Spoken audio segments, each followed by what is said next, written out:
Good morning friends. जैसे आप लोग जानते हैं कि हम लोग जो है सीडीएस और एसएससी की तैयारी कर रहे हैं और आज मैं जो है आपको मेंसुरेशन का सेकंड पार्ट पढ़ाने जा रहा हूं। पहला पार्ट हमने जो है स्क्वायर और रेक्टेंगल कर लिए हैं और आज हम स्टार्ट कर रहे हैं ट्रायंगल्स, उसका बेसिक पार्ट। इसके पहले मैंने बिगनर्स का आपको पढ़ा दिया है जिसमें आपको नॉर्मल जो भी फॉर्मूलेस हैं वो बता दिए थे मैंने आपको। आज आगे बढ़ते हैं हम लोग। तो हमारा पहला क्वेश्चन है the length of the side of a triangle are 5, 12 and 13 centimetre. Find the length of perpendicular from the opposite vertex to the side whose length is 13 centimetre. A से बी तक जो है वो 5 सेंटीमीटर है, B और सी 12 centimetre दिया हुआ है, ए और सी जो है वो 13 सेंटीमीटर दिया हुआ है और ये बी डी जो है आपसे ये पूछा गया ये कितना है। तो पहले क्या करते हैं हम लोग जो है इसका एरिया निकाल लेते हैं। एरिया का जो फॉर्मूला होता है आपका वो होता है root of S minus A S minus B S minus C. तो यहाँ पे जो है फॉर्मूला आ जाएगा इसका एस जो है, पहले आप एस निकालेंगे, S equal to 1/2 of A plus B plus C. देखिए ये सॉल्व कर दिया आपके लिए। एस की वैल्यू जो है 15 आ गई है। 15 माइनस 5, 15 माइनस 12 और 15 माइनस 13 आप कर लेंगे। ये देखिए ये आपके लिए सॉल्व कर दिया हमने। पहले आपको जो है वो एस की वैल्यू निकाल दी थी। एस की वैल्यू जो है वो 15 आई, उसके बाद फिर ये वैल्यू इसमें डाली तो इसका एरिया जो है वो 30 सेंटीमीटर स्क्वायर आया।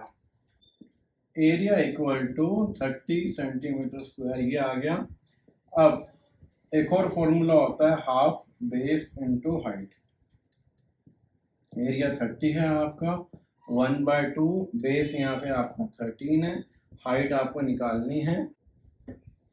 ये देखिए ये आपके लिए सॉल्व कर दिया। अप्रोक्सीमेटली एच की वैल्यू जो है वो 4.6 सेंटीमीटर आ गई है। ये आपका उत्तर है। चलिए अगला सवाल करते हैं।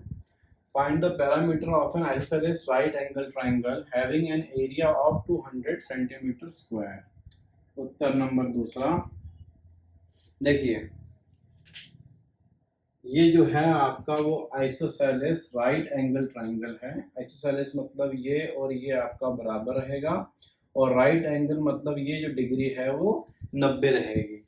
इसका आपको एरिया दिया हुआ है 200 सेंटीमीटर स्क्वायर और इसका जो है आपको पेरीमीटर निकालना है, यानी कि ये तीनों का जोड़ कितना होगा आपको ये निकालना है। आपको निकालना है A B plus B C plus A C का जोड़ जो है वो कितना होगा। सवाल करते हैं।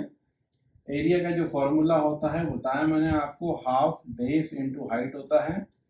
एरिया दिया हुआ है आपको 200, यहाँ पे हाफ बेस आपका ए है, हाइट आपका ए है, तो 200 मल्टीप्लाइड बाय 2 इक्वल टू ए का स्क्वायर। तो ए जो है आपका आ जाएगा 400 का रूट, तो ए की वैल्यू जो है वो आपकी आ जाएगी 20। तो यहाँ पे जो है आपका ए जो है वो 20 आ गया है। उससे आगे बढ़ते हैं हम लोग। राइट एंगल में पाइथागोरस थ्योरम लगता है, तो एच का जो स्क्वायर है वो आपका पी का स्क्वायर और बी के स्क्वायर के जोड़ के बराबर होता है। तो एच का स्क्वायर इक्वल टू ए का स्क्वायर प्लस ए का स्क्वायर। एच का स्क्वायर हो गया आपका 2 ए का स्क्वायर, तो एच आपका आ गया है ए रूट 2 आपका आ गया है, यानी कि ये ए रूट 2 आपका हो जाएगा। ए की वैल्यू हमें मालूम है, तो ए प्लस रूट ऑफ या ए रूट ये आपको निकालना है। ये पैरामीटर है आपका। ये देखिए ये आपके लिए हमने सॉल्व कर दिया है और ये उत्तर 68.5 सेंटीमीटर आ गया है। थर्ड करते हैं। The area of an isosceles triangle is 60 centimeter square and the length of each one of it equal side is 13 centimeter. Find its base। सवाल समझते हैं। ये जो है आपको एक ट्राइंगल दिया हुआ है जो आइसोसेलेस है, तो दोनों साइड जो है वो आपके बराबर है और इसमें जो है आपसे पूछा गया है कि ये बेस कितना होगा, यानी कि ये 2x आपसे पूछा गया है और इस ट्राइंगल का जो एरिया है वो आपको दिया हुआ 60 सेंटीमीटर स्क्वायर। तो सबसे पहले तो हम जो है ए और डी निकालें। ए और डी के लिए आपको जो है वो मालूम होना चाहिए x की वैल्यू। तो करते हैं इससे हम आगे। तो ए डी का स्क्वायर बराबर होगा ए बी के स्क्वायर माइनस बी डी के स्क्वायर के बराबर। पाइथागोरस थ्योरम लगा दिया यहाँ पे। तो ए डी का स्क्वायर आपका हो जाएगा ए बी का स्क्वायर यानी कि 13 के स्क्वायर माइनस एक्स का स्क्वायर। ये देखिए, ये आपके लिए हमने सॉल्व कर दिया। तो ये ए डी की वैल्यू यहाँ पे आ गई। इसको हम एक साइड लिख देते हैं। ए डी बराबर रूट ऑफ 169 माइनस एक्स का स्क्वायर। अब ये ए डी का हमने यहाँ पे साइड में लिख दिया, ये हमें हेल्प मिलेगी आगे। अब एरिया का फॉर्मूला होता है आपका हाफ बेस इंटू हाइट। तो एरिया जो है आपका वो दिया हुआ है 60 इक्वल टू हाफ बेस इसका जो है आपका x दिया हुआ है और हाइट आपकी जो दी हुई है वो दी हुई है AD इंटू AD। AD की वैल्यू कितनी है आपकी यहाँ पे 169 माइनस एक्स का स्क्वायर। उसके बाद ये ऊपर चले जाएगा तो ये आ जाएगा 120 equal to X root of 169 minus X का स्क्वायर। इस पूरे को ये आप जब सॉल्व करेंगे तो x का मान आ जाएगा 5 या फिर आ जाएगा आपका 12। तो 2x जो है आपका बेस है तो उसका उत्तर आ जाएगा 10 और 24। यदि आपको ये सॉल्व करना नहीं आए तो आप कमेंट में लिख सकते हैं, मैं ये भी सॉल्व करके आपको बता दूँ। नंबर 4 करते हैं। The area of a triangle is equal to the area of a square whose each side is 60 meters. The height of the triangle is 90 meters. The base of the triangle will be। देखिए, यहाँ पे आपको एक triangle दे दिया गया है और एक जो है स्क्वायर दे दिया है और दोनों का एरिया आपको बराबर दे दिया गया है। ट्रायंगल जो है उसकी आपको हाइट दे दी गई है और बेस पूछा गया है। तो दोनों के फॉर्मूले को हम इक्वेट कर लेते हैं। तो जो आपका स्क्वायर का एरिया होता है वो होता है आपका ए स्क्वायर और जो ट्रायंगल का होता है वो आपका होता है हाफ बेस इंटू हाइट होती है। तो यहाँ पे जो है साइड दी हुई है 60 का स्क्वायर बराबर 1/2, बेस निकालना है, हाइट दी हुई है आपको 90। तो ये आपका आ जाएगा 60 into 60 equal to 1/2 into B into 90। 1 0 से ये गया, ये 2 ज़ा हो गया आपका, ये 3 ज़ा आपका यहाँ हो गया। तो b की आपकी वैल्यू आ जाएगी 60 इंटू 2 इंटू 2 अपॉन 3। तो फिर ये कट जाएगा 1 जा और ये हो जाएगा आपका 20 जा। तो b is equal to 20 into 4 which is 80 meters। तो 80 meters is your answer 5। What is the area of the given figure? देखिए, एक फिगर दिया हुआ है और इसका जो है आपको एरिया निकालना है। पहली बात तो ये है कि ये आपको जो है एक रेक्टेंगल दिया हुआ है और रेक्टेंगल का जो एरिया होता है वो होता है लेंथ इंटू ब्रेथ प्लस जो एरिया दिया हुआ है यहाँ पे आपको ये 90 डिग्री है तो इसका एरिया होता है half base into height plus half base into height इस वाले का। तो फिगर अगर हम लिखते हैं यहाँ पे 1 2 और 3 तो 1 का एरिया ये हो जाएगा, 2 का एरिया ये हो जाएगा, 3 का एरिया ये हो जाएगा। ठीक है, लेकिन L इंटू बी के लिए आपको जो है B मालूम होना चाहिए। जो भी मालूम नहीं है तो पहले B निकालना पड़ेगा आपको। तो पाइथागोरस से आपका B आ जाएगा। तो यहाँ पे जो है h का स्क्वायर इक्वल टू p का स्क्वायर प्लस b का स्क्वायर आप लगा सकते हैं। h का स्क्वायर इक्वल टू आ जाएगा परपेंडिकुलर 6 का स्क्वायर प्लस बेस जो है आपका वो है 4 का स्क्वायर रूट 13। ये देखिए, ये आपके लिए सॉल्व कर दिया हमने। तो 2 रूट 13 आ गया है, यानी कि ये जो वैल्यू है वो आ गई है 2 रूट 13। अब हमें वैल्यूज मिल गई हैं यहाँ पे। अब हम आगे देखते हैं इसे कैसे सॉल्व करना है। तो length into breadth plus half base into height plus half base into height. तो लेंथ है अपनी 12 बेस निकल गया है 2√13 प्लस हाफ, यहाँ पे जो है इनका बेस वो है 4 इंटू हाइट, यहाँ पे ये 6 है, प्लस सेम वहाँ पे है 4 इंटू 6। चलिए ये आपके लिए हमने सॉल्व कर दिया है। उत्तर आपका जो है 110.4 सेंटीमीटर स्क्वायर आ जाएगा अप्रॉक्सीमेटली। आंसर नंबर 6 निकालते हैं हम लोग। The perimeter of an isosceles triangle is equal to 14 centimeter and the lateral side is to the base in the ratio 5:4. The area of the triangle is, इसमें आपको parameter दिया हुआ है isosceles triangle का और एरिया पूछा गया है। तो पैरामीटर जो है आपको दिया गया है यहाँ पे 14, रेशो आपको दिया हुआ है 5:4 और ये दोनों बराबर हैं। तो पैरामीटर देख लेते हैं हम बराबर क्या होता है। पैरामीटर बराबर कर लेते हैं, ये 14 हो गया है यहाँ पे, तो 14 equal to 5x plus 5x plus 4x। तो 14 इक्वल टू 14x, x का मान जो है वो 1 आ गया, यानी कि इनकी रियल वैल्यू आ गई है जो है 5 सेंटीमीटर, 5 सेंटीमीटर और 4 सेंटीमीटर। अब जो है आगे हमको निकालना है इसका एरिया। एरिया का जो फॉर्मूला होता है वो आपको मालूम ही है क्या होता है। तो एरिया जो है वो आपका होता है root of s minus a, s minus b, s minus c, जहाँ पे s का मान होता है 1/2 a plus b plus c। तो s का मान आपका आ जाएगा 14 से कट गया तो s का मान 7 आ गया आपका। तो root of 7 minus 5, 7 minus 5, 7 minus 4, तो ये आ गया आपका 7 इंटू आपका आ गया यहाँ पे 2 और यहाँ पे आ गया आपका 3।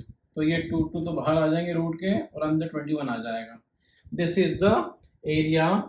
अब इसमें दिया है सेंटीमीटर स्क्वायर्स में, तो area of the triangle equal to 2√21 centimetre square. बात करते हैं। The area of a triangle is 216 centimeter square and its sides are in the ratio 3, 4 and 5. The parameter of the triangle is, तो देखिए यहाँ पे क्या दिया हुआ है आपको।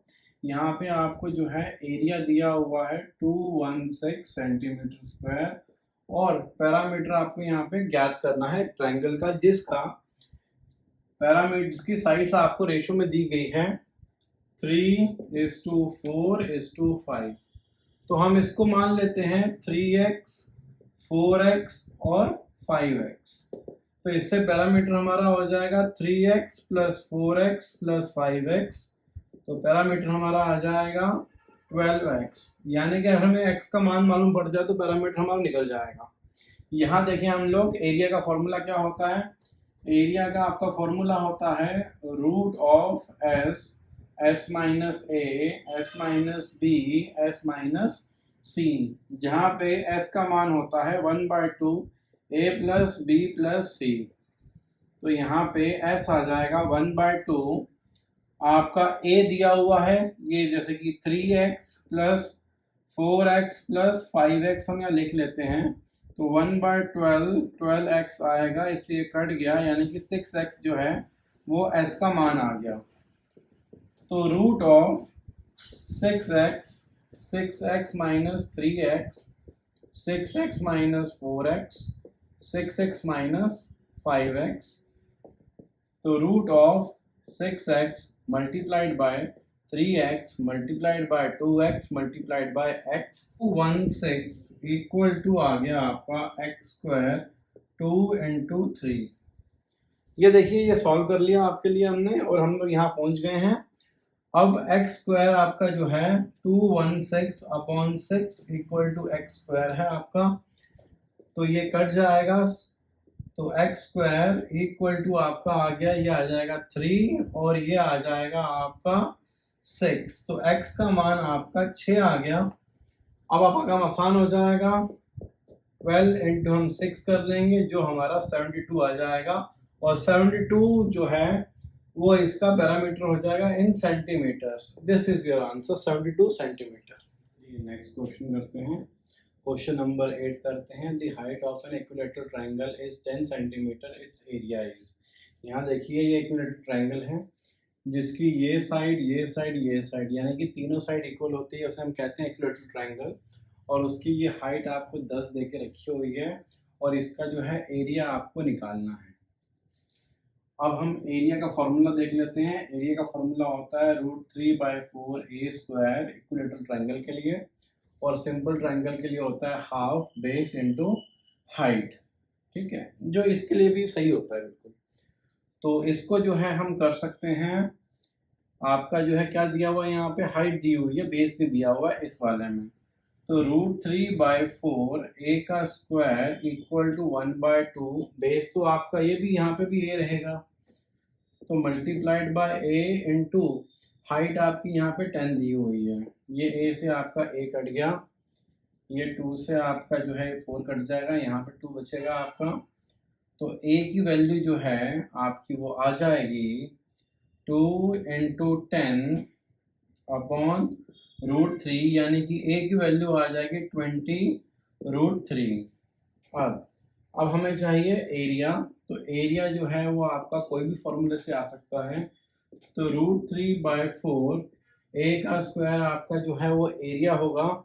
अब इसमें आप इसको पुट कर देंगे तो आपकी वैल्यू आ जाएगी। तो a इक्वल टू √3/4, a है आपका 20/√3 का स्क्वायर, आपका आ जाएगा 100/√3। This is your answer. Centimetre square unit लगा देना।